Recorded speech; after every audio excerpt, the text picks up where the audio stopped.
మీరు గర్వకారణంగా నిలవాలి. అదే ఓం శ్రీ జనపతి ఛానల్ ఆశిస్తున్నటువంటి ప్రార్థన. విద్యార్థులం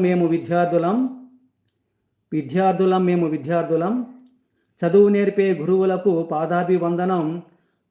అమ్మ ఒడిలో నేర్చిన జ్ఞానం, చదువు బడిలో పెంచుకున్న విజ్ఞానం మా సంస్కారం. చదువు నేర్పే గురువులకు పాదాభివందనం. అమ్మ ఒడిలో నేర్చిన జ్ఞానం, చదువుల బడిలో పెంచుకున్న విజ్ఞానం మా సంస్కారం. దేశ అభ్యున్నతిలో కుసుమాలం, వారసత్వ సంపదకు ఆదర్శప్రాయులం. విద్యార్థులం మేము విద్యార్థులం. బాధ్యత నేర్పిన మీ ప్రేమ మనోవికాసానికి సన్మార్గం. జాతి మత సమైక్యతను తెలిపిన విద్యాలయాలు మాకు దేవాలయాలు. జాతి మత సమైక్యతను తెలిపిన విద్యాలయాలు మాకు దేవాలయాలు. సమత మమత భావంలో దేశ పౌరులుగా సమర పోరాటగా మా జీవితం. విద్యార్థులం మేము విద్యార్థులం. కలిమిలేములు, కష్టసుఖాలు, సంతోషాలు, ఆనందాలు, సమైక్యతలో వెలుగు దివ్యలం. విద్యార్థులం మేము విద్యార్థులం.